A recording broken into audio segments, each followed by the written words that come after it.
moving on to these are going to be the other games that will be on the list. We have any thoughts, we will bring them out. But starting in the NFC South, it's going to be the Atlanta Falcons, 5.5-point favorites, going to Carolina to face the Panthers.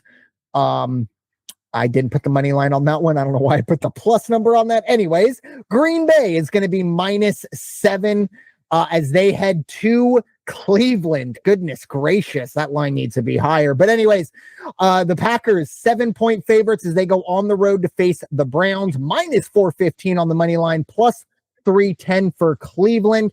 The over-under there is 42.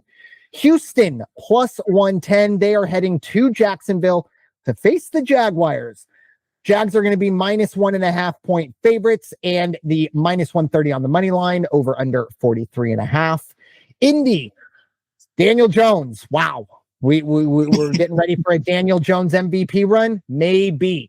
But they are going to be 4-point favorites as they head to Tennessee to face the Titans. Indy is going to be -195 on the money line. Tennessee +170, 43.5 over under. The Jets, +255 on the money line as they head to Tampa Bay, and Baker Mayfield, 6.5-point favorites, -310 on the money line, 44.5. Pittsburgh, 2-point favorites as they head to Foxborough to face the Patriots. 44.5 is your over under there. -135 for Pittsburgh on the money line, +115 for the Pats. And finally, shout out to Coach.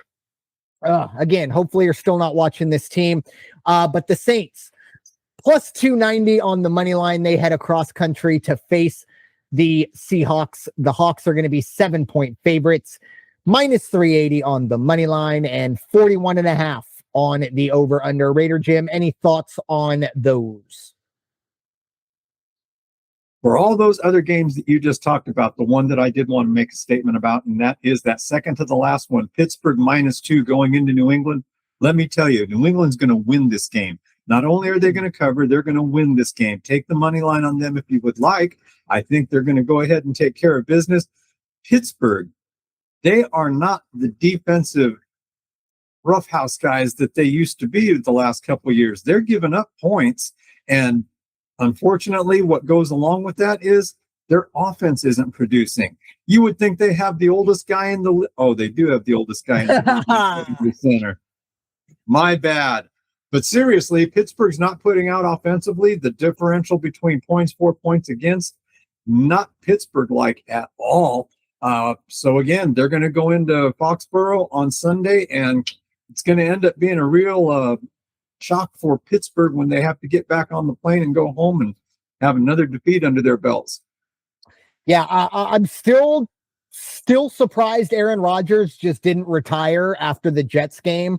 That was pretty much the only thing I got right from week one, was that Aaron Rodgers is going to have his best game of the season against the Jets.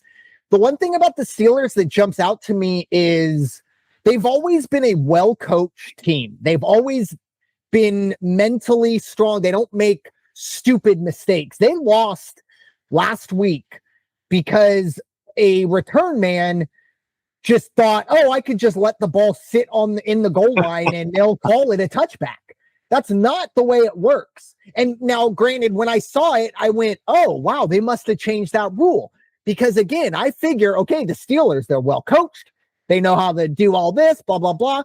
But that was a bit of a concern. The other game that I did want to just bring up, Houston, I should just say the team, CJ Stroud, it seems like play to play. I go from, okay, CJ Stroud figured it out to, he doesn't know what's going on. I mean, right. He is flip a coin. I think there's still something there, but last year concerned me, and I think Houston might have a little bit of a problem. All right, I promise, last pun. But the AFC South has always kind of been just such a cesspool of mediocrity. I don't know if that's the case with Danny Dimes and Indy. We might need to get into double digits wins to win this division this year, which normally doesn't happen. So we'll see. I think that's going to be a real interesting one. For the record, though, I do like Houston in that one. I think Jacksonville's in trouble. I think there is some major major issues going on with quarterback and head coach there.